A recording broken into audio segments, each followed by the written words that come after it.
there's so much information, there's so much temptation to compare yourself with other players, with other musicians, especially today with everyone uploading their version, their songs, everything from covers to their original music.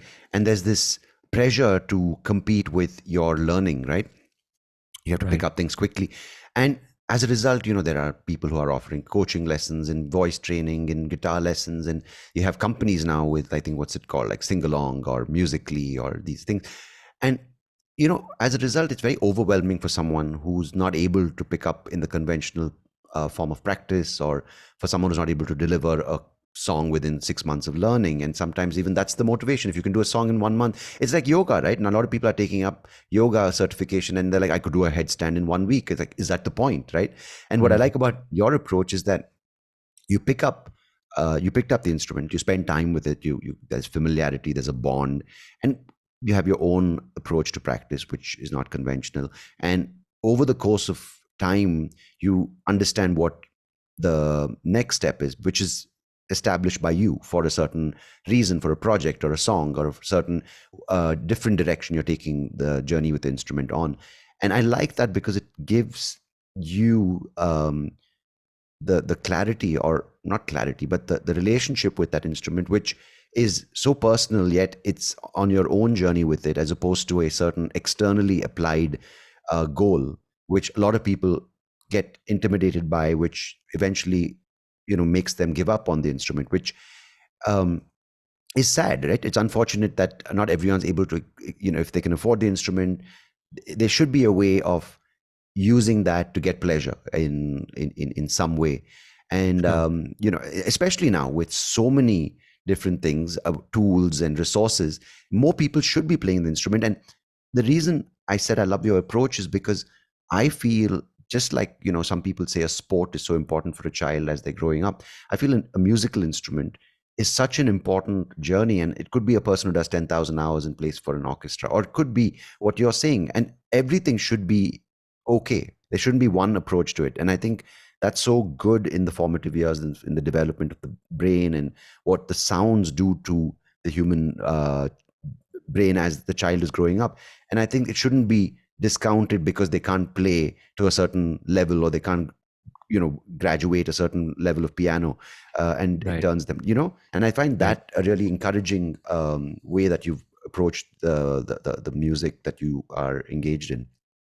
Oh, thank you.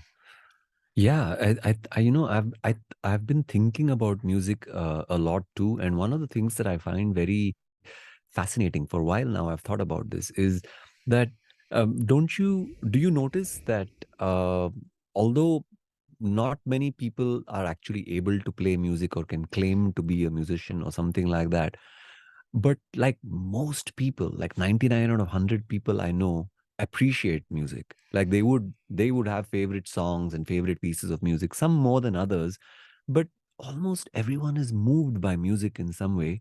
And what on earth is music? Like it's some vibrations coming out of a speaker that are traveling through the air, doing something inside your ears.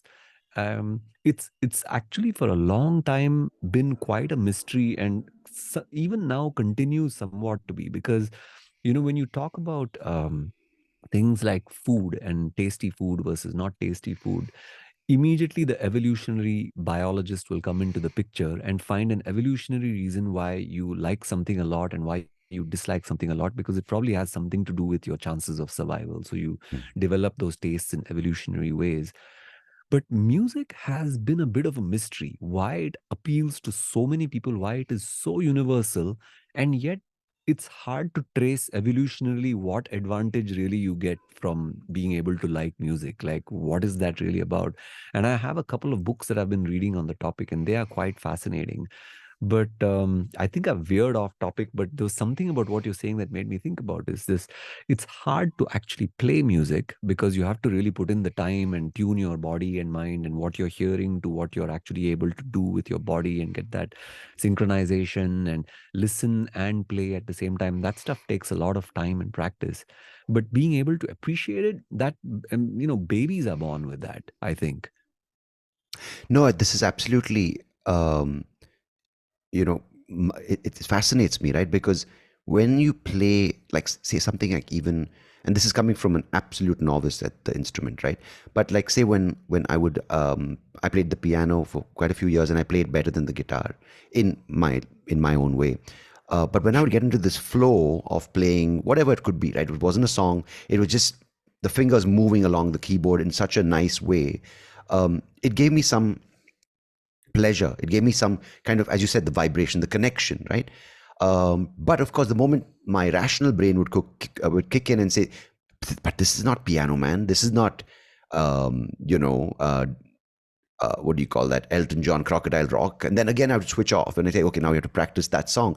But there's such a big difference between playing an instrument and having a bond with it and what that makes you feel versus appreciating music, right? And as I told you a couple of times when we were speaking over the phone, when my daughter was born, from day one, she was, um, she I think she had a connection with music because she would sleep to music when she was being rocked, and she would love Barry Okay. Manilow. Hey, nice. Yeah. 3 months later, I was rocking her, and I would always play John Mayer, and that my joke between my wife and I was like, man, and she would sleep within maybe the first time we would play New Light, and I'm like, you know what? When she's a teenager, I hope she never goes for a concert of John Mayer because she'll be asleep in less than a second, right? But she loved it, right? And then now she's 18, 19 months, um, and she likes the baby songs, right? Coco Melon, and she likes Kookaburra.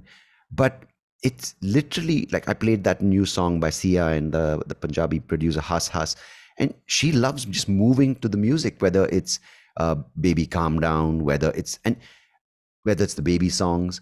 And the other day she's sitting and having dinner. She's not eating. My mom's like, okay, I'm going to play Kookaburra. She's like, no, no. She calls my grandma, my mom, Mana. She's like, Mana, John Mayer. And she's barely learned words, right? In her own way, she said John Mayer. And she's like shaking her head Right. to slow dancing in a burning room. And I'm like, Ah, yeah.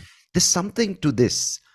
So I let her have a go at the piano, and I don't instruct her. I don't place her fingers. I just open the keyboard, and I say go. I don't say anything. I just let her sit. I hold her from the back, and she's just fascinated with what her fingers hitting those keys do. And I'm like, isn't that amazing? Like, there's absolutely no outcome I'm looking for. I don't want her to be like a person who picks up the piano 2 years and then every guest who comes home, I play the piano for the. I don't want that expectation, but just to see the difference between what music does to her when she listens to it and what it does to her when she has access to playing it. I think yeah, it's fascinating what um, the sounds do to us, right? Just like Right. how, as you said, your dad is a big fan of Hindustani classical, so is my mom. And morning she plays it when she's in the kitchen, she's making, and it's solace for her, right? But I can't go near that because I'm like, oh God, it's boring, right? But again, someone will wake up, listen to 2 hours of Suprabhatam and gives them so much peace. Or the different kinds of music affecting different kinds of people. Like when I was 18, I loved Slipknot and Megadeth and Metallica and Iron Maiden. Sometimes now I can't listen to that, but I can listen to hours of, like these guys like Mark Knopfler, John Mayer, Elton John, Billy Joel. So what do you think it is? I mean, as you said, it's vibrations, it's sounds. And now this is where you are a musician and also an engineer in the music space. So what are these things doing um, to the brain, like on a vibration front? Is it chemically inducing certain things? And in your experience, exposure to music from a young age, like say a baby, to does it have any outcomes over the course of the child's life? I'm not sure about your second question Hmm. about exposure to music as a child. What kind of outcomes that has when you grow older. Although, as a musician, I would have to say I'm pretty sure the outcomes are good. Yeah. Being exposed to music. But your first question about what is music actually doing. I read this great book. I was actually searching for this answer a few years ago and started really getting into it. And I found one excellent book called Sweet Anticipation, and I think it's still in the domain of theory. I don't think it's really well understood, and I don't know whether it's a research topic that's really talked about a whole lot. Like if you Google it or something, I don't think you'll find a lot. Like, although for me, it's a huge burning question. Like, why doesn't everybody talk about this? What is music? Yeah. So to start with, what is sound anyway? And it turns out that sound is nothing more than like a sense of hearing is about picking up vibrations through the air.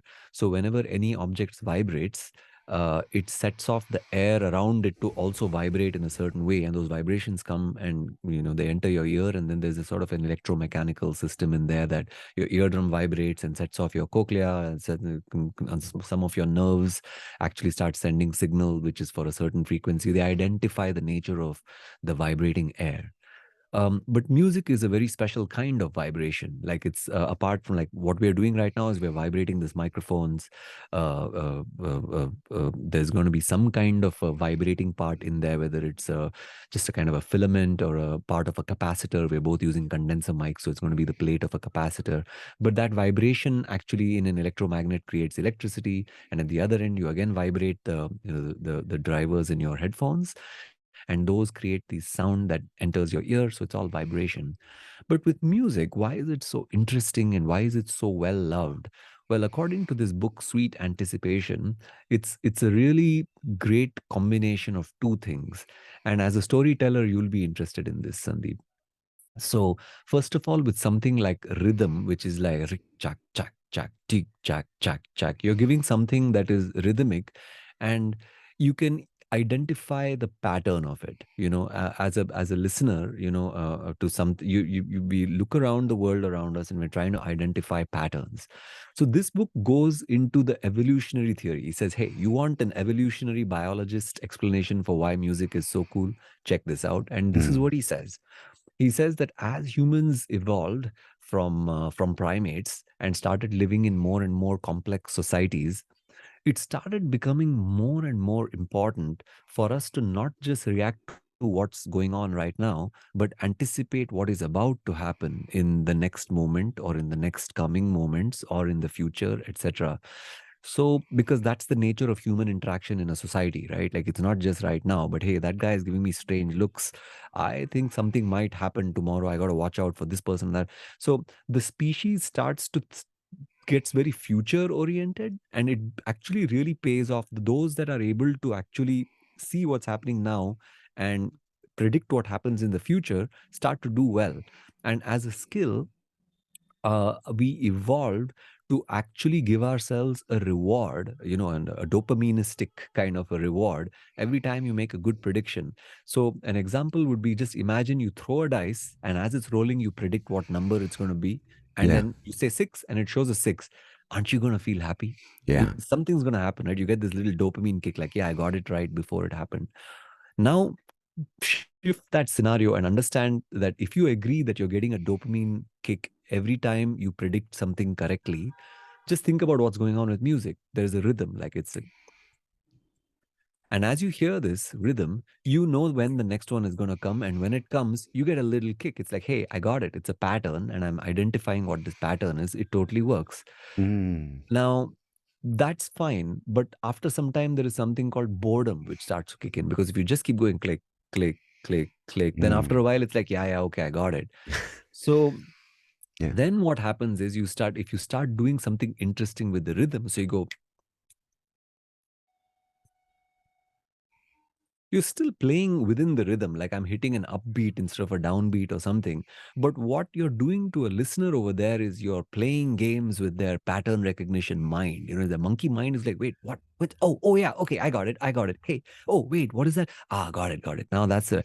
So musicians are often playing with this idea of uh, giving the listeners something that they can hold on to and latch on to rhythmically, that can keep them grounded, but also not get bored. So always keep trying to make something a little bit interesting, unexpected, and then you come back later to do something that's going to actually resolve later. And now when you're starting to talk about tension and resolution, which musicians talk about a lot, it's also something that storytellers talk about a lot, right? Like, you're going to create a bunch of tension so that you can create a kind of a resolution later, and there you get your reward and stuff like that. So in music, this is literally apparently happening in like in milliseconds. Like it's like every second of every note that's being played. There's something like a root note if you're on a root chord or something like that. But as long as you're not, every time you hit that root note of your song, that's some kind of resolution. If you start doing that too often, then your song starts becoming very predictable and boring. But Mm. once you establish a root note, like let's say your song is on G major, if you keep hitting the G note all the time, like la, la, la, la, la, la, then that's boring.